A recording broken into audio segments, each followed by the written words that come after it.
Class बेटा, this is a third video of chapter number 4 heat. ठीक है, so let's continue with the thermometers. अभी तक हमने थर्मामीटर्स के बारे में पढ़ा था कि थर्मामीटर कितने टाइप के होते हैं और उनका जो स्केल होता है वो केल्विन में, सेल्सियस में और फ़ारेनहाइट में मेजर किया जाता है. अब हम सीखेंगे कि कैसे हम क्लिनिकल थर्मामीटर जो है वो यूज़ करते हैं. In order to use clinical thermometer properly, the following steps must be followed. यानी ये स्टेप्स फॉलो करने चाहिए. पहले तो थर्मामीटर को यूज़ करने से पहले हमें क्या करना चाहिए, उसको वॉश करना चाहिए. किससे? एंटीसेप्टिक सोल्यूशन से. ठीक है, जिससे सेप्टिक नहीं होता, ऐसा एंटीसेप्टिक सोल्यूशन आता है. आपने देखा होगा ना, जब भी आप डॉक्टर के पास जाते हो, किसी लिक्विड में थर्मामीटर को भिगो के रखते हैं, वो एंटीसेप्टिक सोल्यूशन होता है. या क्लीन वाटर भी ले सकते हो आप. ठीक है, कभी भी आप हॉट वाटर से जो है थर्मामीटर को वॉश नहीं करेंगे, वरना वो टूट जाएगा. Dry the thermometer with a clean cloth और कॉटन स्वॉप. या तो क्लीन क्लॉथ से आप साफ़ करो या कॉटन जो होती है कॉटन बॉल, उससे साफ़ करो. This process should be repeated every time while using the thermometer. ये प्रोसेस हमेशा फॉलो करना है जितनी भी बार आप थर्मामीटर को इस्तेमाल करोगे. Hold the thermometer formally and use 2 or 3 soft jerks. यानी आप ऐसे करके जो छिड़कते हैं, ऐसे करेंगे आप 2-3 बारी. It will done bring the. और ऐसा क्यों करते हैं, हमने पहले भी पढ़ा था कि मर्करी जो है वो नीचे यहाँ पर आ जाता है अपने बल्ब के अंदर. For measuring the body temperature keep the bulb of the thermometer below the patient tongue. ठीक है, और थर्मामीटर को मेजर करने के लिए आपका जो ये वाला पोर्शन है, इसको पेशेंट की टंग के नीचे रखिए, जिसका भी आपको टेम्परेचर मेजर करना है. या फिर आर्म पिट के नीचे जो बाजू होती है आपके, वहाँ पर भी रख सकते हो. 1 से 2 मिनट के लिए आप उसको रखेंगे और फिर आप उसको निकालेंगे और रीड करेंगे मर्करी को कि थर्मामीटर को हॉरिजॉन्टली होल्ड करना है, यानी ऐसे. अगर आप ऐसे करके होल्ड करोगे, मतलब अगर ये थर्मामीटर है तो आप इसको ऐसे होल्ड करेंगे. अगर ऐसे करेंगे तो फिर से मर्करी नीचे चला जाएगा, और उल्टा होल्ड करेंगे तो ज़्यादा आ जाएगा. ठीक है, तो ऐसे होल्ड करके आप मेजर करेंगे कि क्या टेम्परेचर पेशेंट का है. अब precautions to be observe while reading a clinical thermometer. यानी क्या प्रिकॉशंस हमें लेने चाहिए, क्या सावधानियां हमें बरतनी चाहिए. Thermometer should B washed before and after use, preferably with N antiseptic solution. यानी एंटीसेप्टिक सोल्यूशन से हमें थर्मामीटर को यूज़ करने से पहले और बाद में, दोनों टाइम में आपको जो है वॉश करना है. Ensure that before use of mercury level is below 35 degree Celsius. और हमेशा मर्करी का ध्यान रखना है कि वो नीचे आ गया है बल्ब के अंदर, 35 डिग्री से नीचे है. कहीं ऐसे ना हो पहले ही टेम्परेचर उसका बढ़ा हुआ हो. ठीक है, तो और ज़्यादा बढ़ेगा. Read the thermometer keeping the level of mercury along the line of the sign. ठीक है, और फिर आप यहाँ पर ये देखिए, इसके बीच में आपको ये जो पतली सी लाइन दिख रही है ब्लैक कलर की, ये मर्करी जो है ऊपर चढ़ रहा है, और इसको आराम से आप देखेंगे. Don't hold the thermometer of the bulb by the bulb while reading. और कभी भी आप बल्ब से, यानी इस कॉर्नर से थर्मामीटर को नहीं पकड़ेंगे रीड करते हुए. Handle the thermometer with care. If it hit against some hard object it will break. यानी थर्मामीटर को ध्यान से पकड़िए, अगर ज़रा सा भी किसी हार्ड ऑब्जेक्ट पे टच हो गया तो ये टूट सकता है. सेकेंड आता है लेबोरेटरी थर्मामीटर. अब ये क्या होता है? A laboratory thermometer measure the thermometer generally in the range 10 degree to 110 degree. यानी -10 डिग्री से लेके 110 डिग्री सेल्सियस तक लेबोरेटरी थर्मामीटर जो है वो मेजर करता है टेम्परेचर को. In the laboratory we use laboratory thermometer to take temperature reading. और हम लेबोरेटरी के अंदर यूज़ करते हैं लेबोरेटरी थर्मामीटर को टेम्परेचर देखने के लिए. They are made up of glass और मेटल. या तो ग्लास या मेटल का बना होता है. It can not be use to measure body's temperature. Body का टेम्परेचर मेजर करने के लिए इसका इस्तेमाल नहीं किया जा सकता. क्यों? Because the laboratory thermometer does not have clink near the bulb. क्योंकि उसका क्लिंक नहीं होता है उसके पास, बल्ब के पास. तो क्या होगा, वो रुकेगा नहीं. जैसे ही आप थर्मामीटर को निकालोगे वो वापस चला जाएगा. To prevent mercury level falling on its own. और मर्करी को नीचे जाने से अपने आप वो नहीं बचा सकता. इन एडिशन टू दोज, अब इसके साथ में laboratory thermometer always be kept upright and not tilted. कभी भी हम टेढ़ा नहीं रखते हैं, उसको सीधा करके रखते हैं. ठीक है। Also the bulb of the laboratory thermometer should be properly dipped in the substance whose temperature is to be measure. और जिस भी चीज़ को आपको मेजर करना है टेम्परेचर, उसके अंदर आप डिप करके रखेंगे, जैसे इन्होंने यहाँ पर करके रखा है, ये टेम्परेचर मेजर कर रहे हैं।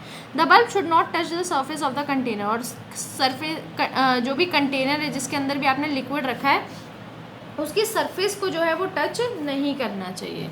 ठीक है, नेक्स्ट चलें। यहाँ पर आपको ये दिया हुआ एक activity, to measure the temperature of hot water using laboratory thermometer.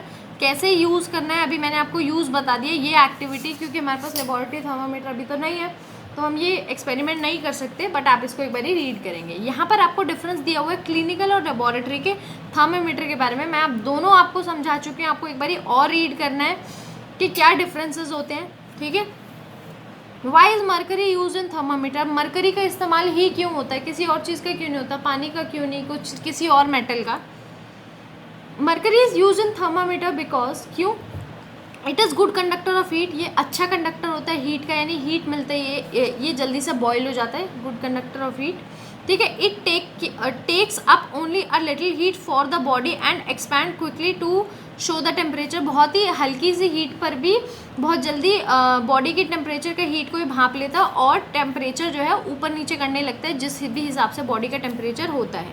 It can be observed and purify easily obtain, ये आराम से मिल जाता है और आराम से साफ भी हो जाता है। It is easy to obtain the level of mercury clearly as it is opaque and shiny. और बहुत आसान होता है मर्करी को देखना उसके अंदर, क्योंकि ये ओपेक होता है, यानी ये ट्रांसपेरेंट नहीं होता है। ट्रांसपेरेंट होता तो पता ही नहीं चलता कहाँ पर है लिक्विड। तो ये एक तो ओपेक मतलब जिसके आर पार नहीं देखा जा सकता, और शाइनी होता है तो आराम से दिख जाता है। It neither wet the glass nor stick to the wall of the capillary tube. ये ना ही गीला करता है ग्लास को, ना ही उसकी दीवारों से चिपकता है। It remain in the liquid state for wide range of temperature. और रूम टेम्परेचर पे या बहुत बड़े टेम्परेचर पे ये लिक्विड में ही रहता है, फ्रीज नहीं होता है बाकी मेटल की तरह। How heat is transfer. अब हीट कैसे ट्रांसफर होती है।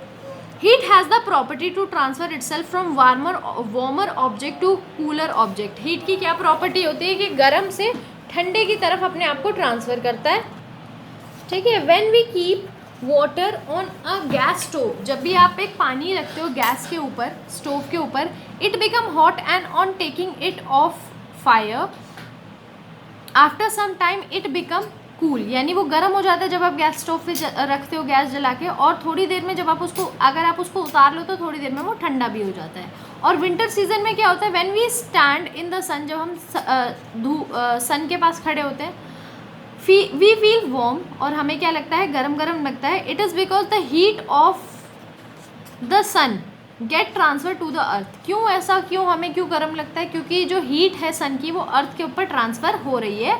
The method by which heat is transfer from one region to another are called mode of heat transfer. यानी जिस भी तरीके से हीट ट्रांसफ़र होती है एक रीजन से दूसरे रीजन पे, या एक बॉडी से दूसरे बॉडी पे, ठीक है, या एक चीज़ से दूसरी चीज़ में, उसको हम क्या बोलते हैं, मोड ऑफ हीट ट्रांसफ़र। यानी अलग अलग मोड होते हैं हीट ट्रांसफ़र के, तो उसको बोलते हैं modes of heat transfer. When there are three different processes by which heat transfer can take place। तीन मेजर हमारे पास प्रोसेस हैं जिसके अंडर हीट जो है वो ट्रांसफ़र होती है। सबसे पहले कंडक्शन, फिर है कन्वेक्शन और फिर है रेडिएशन। ठीक है, कंडक्शन ऑफ हीट। अब कंडक्शन ऑफ हीट क्या होता है, a heat get transfer through the process of conduction in solid. यानी हीट जो है वो किस प्रोसेस से ट्रांसफ़र होती है, conduction in solid. When an iron rod is placed on a flame, यानी एक लोहे का आप ले लो रॉड, ठीक है, और उसको फ्लेम के ऊपर यानी हीट के ऊपर रखो, the end touch the flame starts heating slowly. और जो फ्लेम के ऊपर है यानी जो आग के ऊपर है वो धीरे धीरे गर्म होना शुरू हो जाएगा। The heat transfer to the another end and the other end become hot. और धीरे धीरे क्या हो जाएगा कि वो जो जहाँ से फ्लेम है वहाँ से हीट ट्रांसफ़र होगी और यहाँ तक पहुँच जाएगी। ये वाली एक्टिविटी में देखो यहाँ तक पहुँच जाएगी। कभी आपने कोई बर्तन या फिर कोई करछी कोई चीज़ रखी होगी कि कढ़ाई में सब्ज़ी बन रही है और आपने वहीं छोड़ दिया, जिससे भी आप क्या कहते हैं सब्ज़ी बना रहे हैं, और थोड़े टाइम में जब आप उसको टच करते हैं तो वो गर्म हो जाता है बहुत तेज़। ठीक है, तो यही है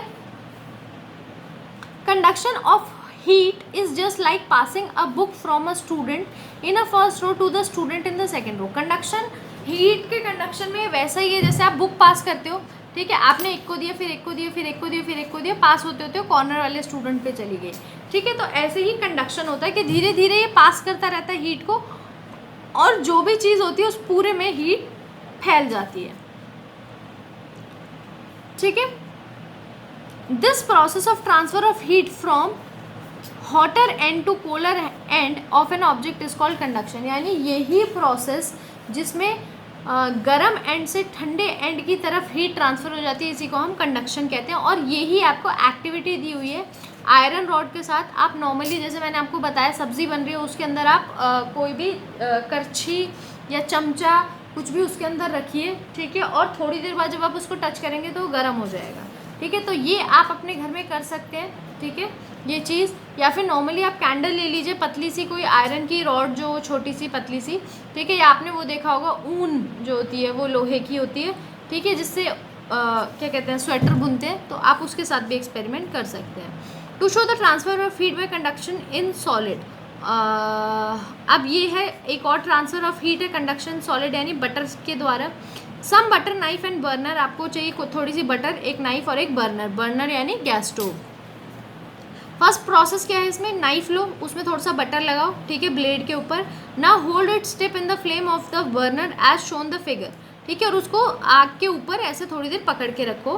क्या ऑब्जर्व करोगे आप कि बटर जो है वो मेल्ट होने लगेगी और dripping first at the tip then farther and farther towards the handle, और पहले टिप से बहेगी और फिर धीरे धीरे क्या होगा यहाँ से भी बहने लगेगी। ये कंक्लूजन क्या हुआ कि बटर जो मेल्ट हो रही है because heat of flame first heated the tip, यानी पहले जब आप अगर आपने पूरे इस पर बटर लगा रखा है तो पहले यहाँ से होएगी, बहेगी, फिर धीरे धीरे धीरे धीरे करके पूरी नाइफ में जहाँ जहाँ बटर है वहाँ सारे में बहती रहेगी। क्यों? क्योंकि ये जो हीट है यहाँ से पहले यहाँ गर्म था इसलिए यहाँ से बह रही थी, फिर धीरे धीरे हीट ट्रांसफर हुई तो पूरी नाइफ से बटर बहने लग गई, ठीक है।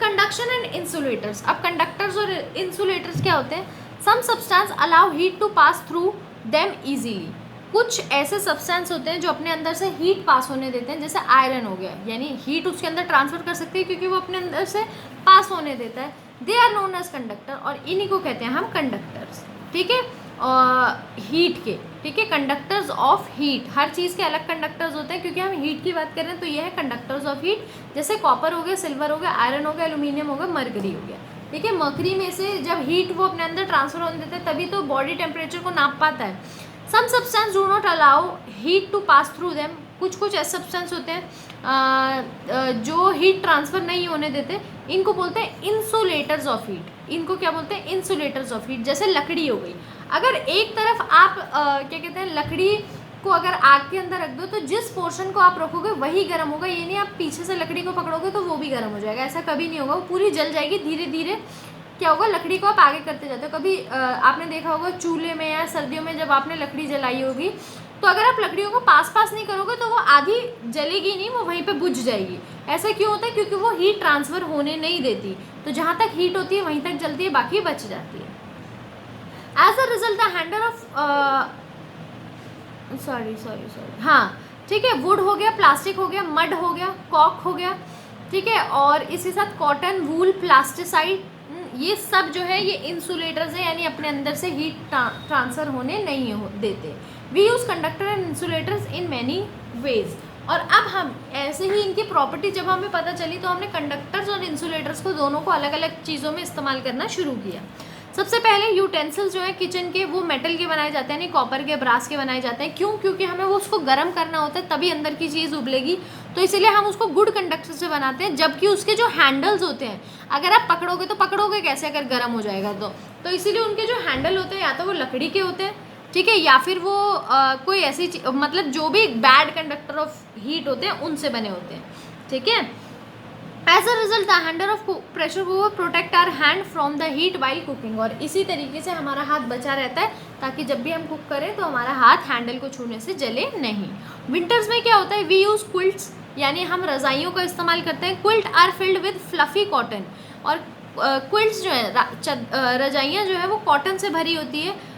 Because air is trapped in the fine pored of the cotton and air both are bad conductor of heat, क्योंकि कॉटन के अंदर जो छोटे छोटे छेद होते हैं उसमें पहले से ही एयर भरी होती है, कॉटन और एयर दोनों हीट के बैड कंडक्टर होते हैं. They do not allow heat to escape from our body and thus keep us warm. और हमारी बॉडी में से हीट को निकलने नहीं देती है वो, और इसीलिए हमें क्या रखती है, गर्म रखती है. अब सर्दियों में क्या होता है, ice keep wrapped in the gummy bags. जो आइस होती है उसको हम ऐसे बैग्स में रखते हैं, गमी बैग्स जिसको बोलते हैं.